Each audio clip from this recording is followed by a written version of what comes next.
Hey guys, welcome back to my YouTube channel. In today's video we'll be talking all travel tips and tricks, so stay tuned.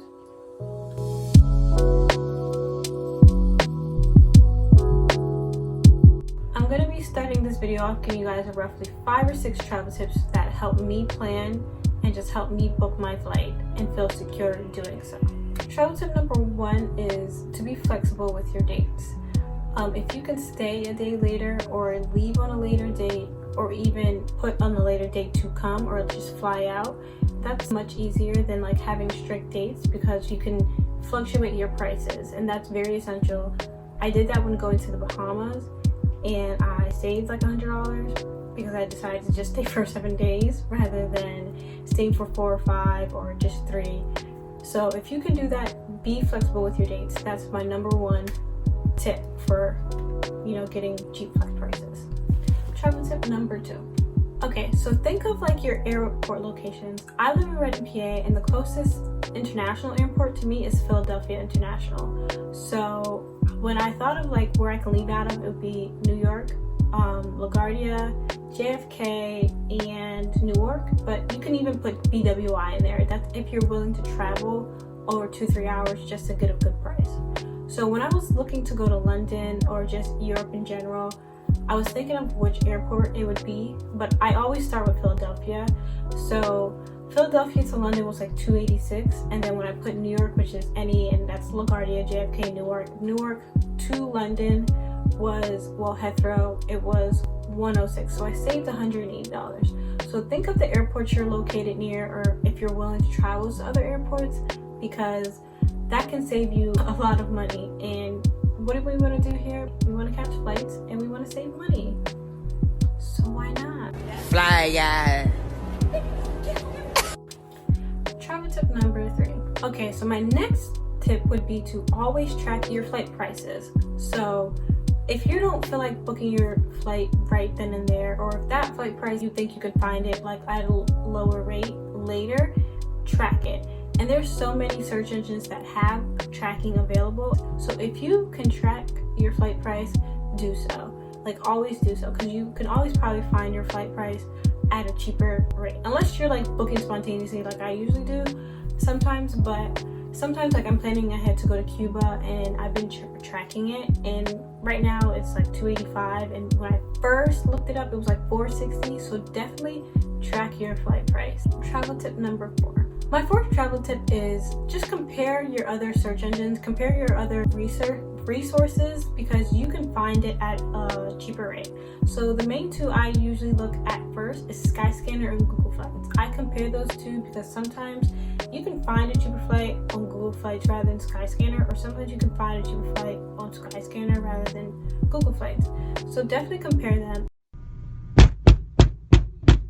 This is just a hidden tip within this tip.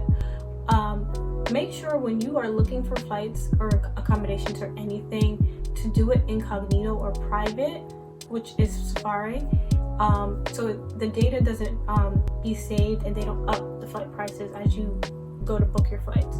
So think about that. 5th travel tip: check the airline's baggage policy. Check the airline's baggage policy. This is something that a lot of people have asked me on Twitter, even Instagram, about like policy and baggage policy, and it's really something big that you want to know, because you don't want to go to the airport and pay the highest price, where if you checked in a day before you can pay like $35 rather than $60. Or if you're flying with like I think American, Delta, Southwest, you get a free carry-on, so you can probably pack the way you want to pack too, and just not have to pay for any bags rather than paying for a carry-on and stuff like that. So definitely check the airline's baggage policy. Think about that when you are booking your flights. It's very important. My last travel tip or finessing tip for traveling is do your research beforehand. Like think about where you want to go, or if you don't know if you want to go anywhere, but definitely do your research. I watch vlogs. I think about, like, I put on Instagram like the location that I'm looking on going, seeing what I can do around there, and just knowing how I can get around and stuff like that, because that can help you book in advance. Like, do you need a car rental? how are you going to get around? Do you need to download apps to how you get around? Like, I went to Paris and I didn't know French. Like, I had to download other apps to help me get around. Think about that when you're booking your trip. Like, what else do I need to do to make sure I'm okay where I'm going to be at? And maybe like you want to do other excursions, zip lining, snorkeling, and you want to pay for that in advance so you're not paying the full price when you're there. And even best times to go, like weather, like, is it going to be rainy season because Bali has a rainy season? It's going to be dry? Is it going to be hot? Is it going to be too touristy? Too many crowds and stuff like that? Definitely don't want to be in crowds, not with the corona. Coronavirus! Coronavirus! But just think about that going forward. So I want to talk about the search engines and just all the tips that I left on Twitter. I made 2 travel threads, but I want to get more in depth with them. So the first one I'm going to talk about is SKYSCANNER. SKYSCANNER, you can look it up online, or they also have an app that you can download for iOS and Android. And I'm going to show you how to do this. So I don't live in Philadelphia, that's a lie. I live in Reading, but I leave out of Philadelphia 9 times out of 10. So I usually always just put Philadelphia International from. If I don't know where I want to go, I put can't decide anywhere. And I can put random dates for right now. Let's say June 9th to the 13th. And then I put search flights. And then it gives you the cheapest flights, which is United States.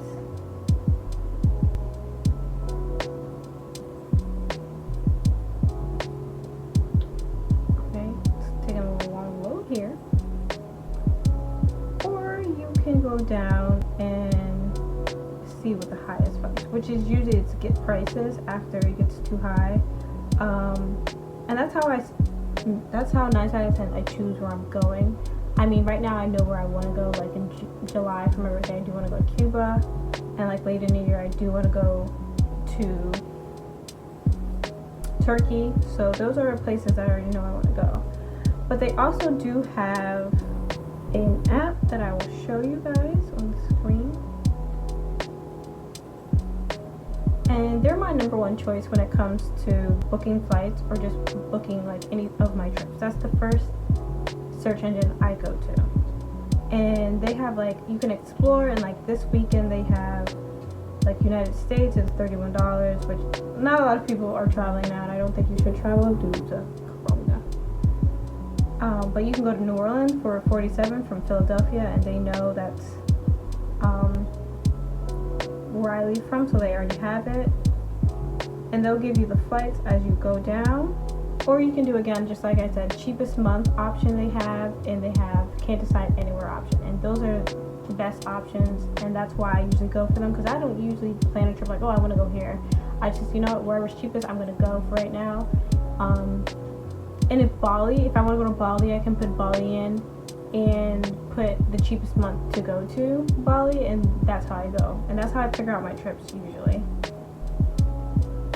SKYSCANNER is A1. My second search engine that I usually go for is Google Flights. So on private mode, as per usual, on private mode, I go in and I just type in Google Flights. And I click the first thing coming up, and Allentown, they usually have me in Allentown, so I just changed it to Philadelphia, all airports.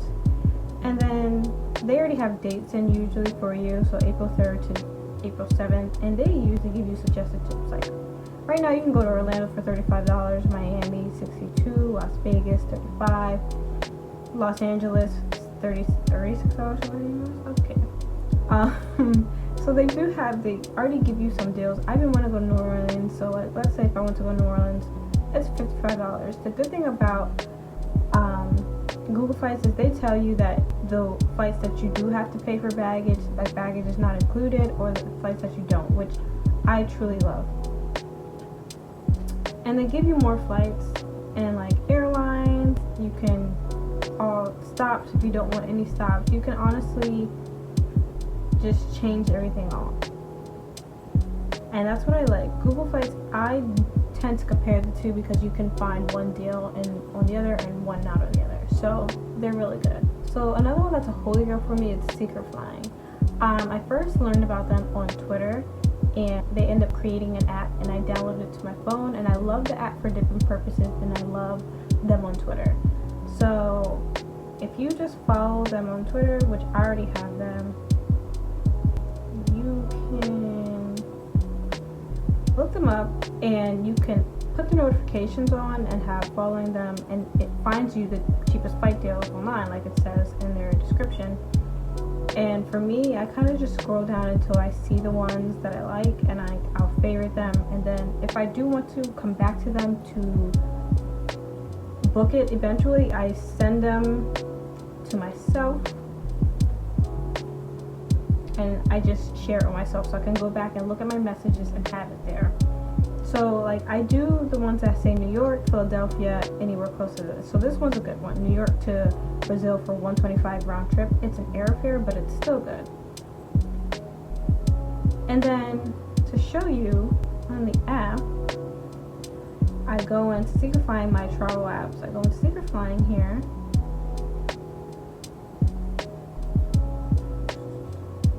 And then I search, and it can be from Philadelphia because that's where I'm closest, and then I press search, and then it gives me all the travel deals that they already have up from Los Angeles, Vegas, Montreal, like, and whichever one I'm looking, and they already have dates for you set. Like for the 16th of May, you can go there, and it gives you, and then it sends you to how you can book your travel. So Priceline is a big one that they use, and it's really good. But definitely look forward to like have their notifications on for SECRETFLYING. Definitely have the notifications on, so then you won't miss a flight deal. And that's how I booked a lot of my trips, like Bahamas and stuff like that. Even when I was thinking of going to Europe, I was seeing where I can fly out of for the cheapest and where I can fly back in. So SECRETFLYING is like holy grail. Another holy grail for me is AIRFAREWATCHDOG. AIRFAREWATCHDOG is similar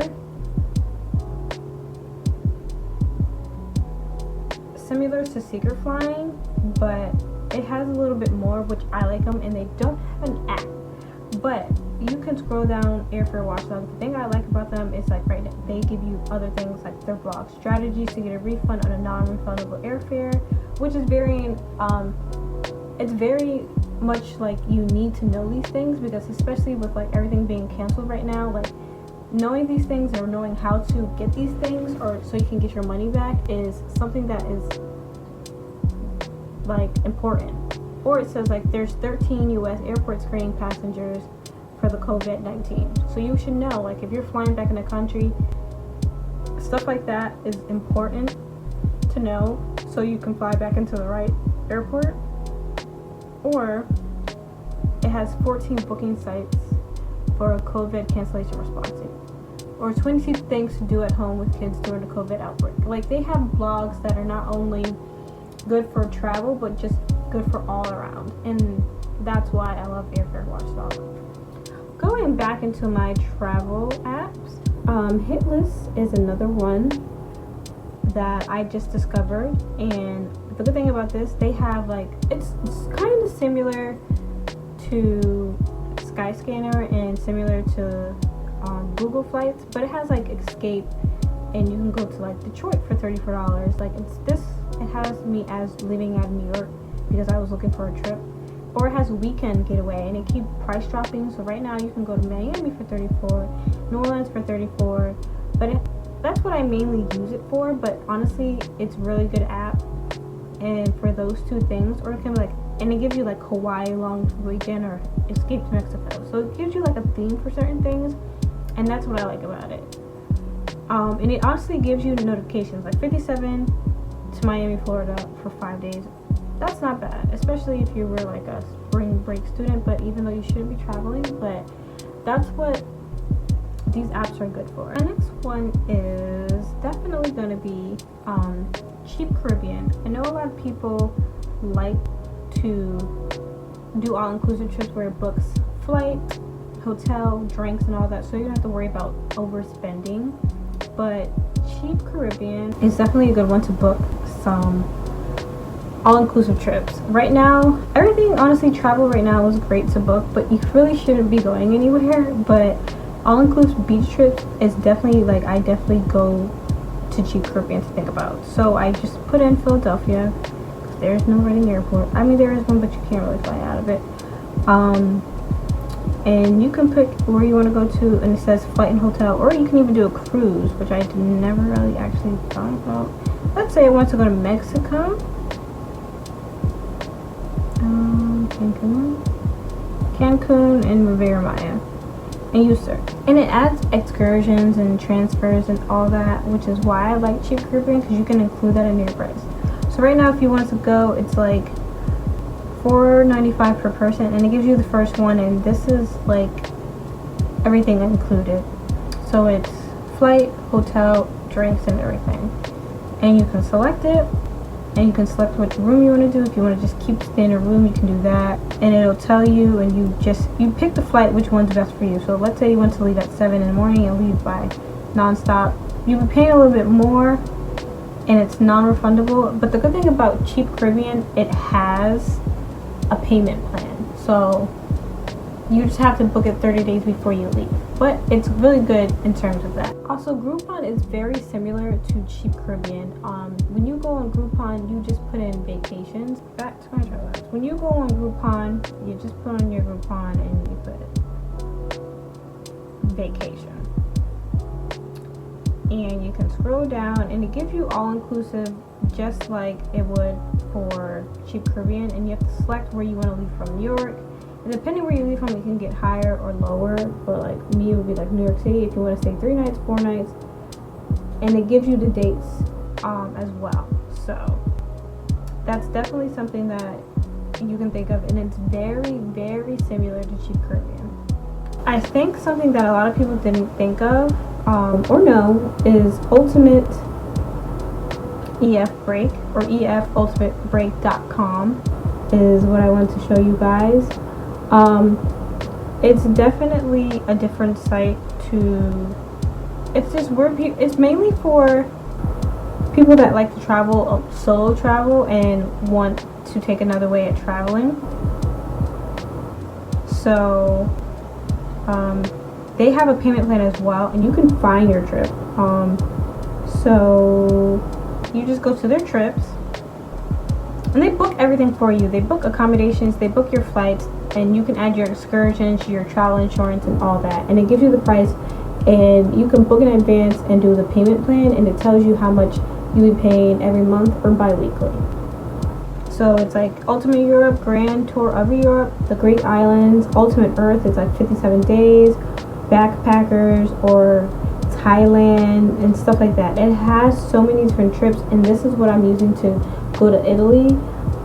It's like for solo travelers, but to meet other solo travelers, and I think it's a great way to see the world and meet new people all around the world. Accommodations would be Airbnb. I think all like millennials use Airbnb, but like I know a lot of people don't always use Airbnb, but Airbnb is my go-to. And they have a new upgrade where you can do Airbnb luxuries, where it looks like a whole palace. I know I was checking out Bali because I really do want to go to Bali, and you can definitely see like the different options, and they're still affordable. If you're going with like 11 of your friends, you can each pay like $45 or something like that.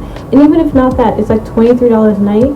So definitely think about an Airbnb. And it's more affordable than hotels is what I've been noticing, and I think it's just more convenient because it looks more like a home, and it gives you a refrigerator. You can cook there rather than like hotels don't give you that option. So I know that's why a lot of us lean to Airbnbs. And sometimes if you're booking like a month in advance, it lets you pay half now and then half in 2 weeks. Also, they do like sabbaticals. They had a Bahama sabbatical that you can like apply for, as well as like a winter sabbatical in Antarctica. They had like a 50-day adventure, like Airbnb adventures. They have other things that going on. Like you definitely want to check out Airbnb and like follow them on Instagram and Twitter to keep up. So if you don't really like Airbnbs, HOTELTONIGHT is another alternative to Airbnbs. or just hotels. It gives you hotels at a discounted rate. And next time, if I don't feel like staying at Airbnb, or if I'm not finding an Airbnb that I like, I will definitely check out HOTELTONIGHT. But it does give you another alternative if you're not for Airbnb, so definitely check that out. My next suggestion app would be HostelWorld. HostelWorld is just a cheaper way to see the world. So hostels, I know hostels have a bad stigma, but they're honestly not bad. I kind of stayed in like an Airbnb hostel when I was in the Bahamas, and I met so many people. Like, I met people from Germany, I met people from Portugal, I met people from Australia, I met people from Ireland, I met people from the United States, just like other states. So it's definitely something you want to look into. And a lot of solo travelers, because I went to the Bahamas solo, stay in hostels because they're more affordable. So let's say you want to go to like London, and you're looking to go the 1st to the 4th of April, and you press search. You can go down and it shows you like the best hostel to stay in, and it gives you like different rooms like you can pick. You can do a mixed dorm, a female dorm, or you can have a private room. But hostels have a bad stigma, and I don't know why, because you can meet so many people all over the world, and I met so many people all over the world, and I have them now on Instagram, and they're like hoping I go see them in like Germany and stuff like that, and it's a great way to just meet other people and see the world at affordable rate. Now I want to get in other apps that aren't like really accommodation or flight, but they're like other apps you do need either to get around or help you navigate in other countries. So the next app I want to get into is called TURO. TURO is like an app that only is used in the US, and it's like a car rental service, but cheaper and more affordable, and definitely a little bit more convenient. I'm under 25 and I don't turn 25 till July, but this app, you still have a younger speed, but it's more affordable than like Hertz or Enterprise or something like that. I used it when I went to LA and Miami, and it was a lot more affordable. They don't hold the charge on your card besides what they're already charging you for, and they'll let you know what you're getting charged for. When I went to LA, the guy that I was getting the car rental from, so like they're all private owners that rent out their own cars, they picked me up from the airport, and me and my friends, and then they took me to where I was going to be picking up the car, took a copy of my license, handed me the keys, and all you have to do is kind of fill it up with gas and make sure the car is not dirty when you give it back. So if you search, and then you can go down, it's like Hyundai Sonata, $32 a day. I mean, the prices are similar to like Enterprise. It gives you insurance, it gives you the prices like $26 a day, plus the younger speed if you're like me, and stuff like that. And they will accommodate you. Like, sometimes it could be an extra fee for accommodation to pick you up from the airport and dropping you off at the airport. After you drop off the car, it could be like in Miami, it was like an extra $10. But it's a lot more affordable than Enterprise, and it's a lot less of a hassle. Like Enterprise, I know if you want to pay with a debit card, you have to have a utilities bill, a pay stub. They don't ask for all that, especially, and it can be inconvenient if you're traveling. You have to be 25 or over to have that. Like, I'm 24, almost 25, so it's kind of, sometimes it's inconvenient, but TURO comes in a clutch. The next app that I wanted to talk about was CITYMAPPER. So CITYMAPPER is good for like international travel. If you are trying to like get off in a certain stop, but it'll let you know, go to this train station. It'll tell you 3 stops, and then you can get off. It's so easy to navigate, and it lets you know how long it'll take you to get there. It lets you know what stop to get off and where to walk down towards to reach your destination. There's just a couple more apps that I'm just going to talk about because I feel like everybody should know them. WhatsApp. I know where I'm from, a lot of people use that because they talk to their family back in DR or Haiti or Puerto Rico or whatever, and it's honestly, you can use it wherever you go. If you're in Barcelona, if you're in London, if you're in Paris, it's a free way to like communicate with people back at home, and you can still use your own cell phone number even if you don't have like service but you have Wi-Fi. Or if you don't have international service, you can text and call. A lot of the Airbnb hosts from when I went overseas contacted me that way because it was a lot easier for them. So definitely download that in case you're using Airbnb International, because that's how a lot of the hosts will get in contact with you. I just wanted to talk about Google Translate and Google Maps. Hand in hand, Google Translate, you can download the language that you're trying to translate to offline, and Google Maps, you can download the map you're trying to get before you go if you don't have service. And I think those are important because sometimes if you're traveling internationally, you won't have service, or you don't want to pay the extra $5 because that can rack up on your bill. Like when I went to Europe for 12 days, I ended up paying an extra $30 for those days because it wasn't included in my international calling. Google Translate helped when I was in France because I can't speak French. I want to learn eventually, but like you can put it in, you can put it across the word that you're trying to see, or you can voice it and have it say it out loud to whoever you're trying to translate with. And that's why I love Google Translate. Like it's definitely one of the greater things to look at. And Google Maps helped me a lot because Apple Maps doesn't always have the things that you're searching for, but Google Maps had like the certain alleyways. Like in Barcelona, there's so many alleyways, and Google Maps has that, and it'll help you see other places or even get to where you're going to. Or there's this pizza spot that I went to Barcelona that Google Maps had, but Apple Maps didn't. And a lot of the Airbnb hosts, they definitely use Google Maps to help you get there without a hassle. So definitely think of like downloading Google Maps onto your phone if you don't already have it. But I know a lot of people tend to have it rather than Apple Maps, but it's just something that you should look at. If you made it this far in my video, using these travel tips, you should be able to save booking your trip, and you should feel well prepared. In the meantime, while you're also here, don't forget to like, subscribe, and if you have any more questions for me, just put it in the comments below and I'll be sure to answer them. Also, while you're here, click the bell for more notifications for my content. Thank you for watching.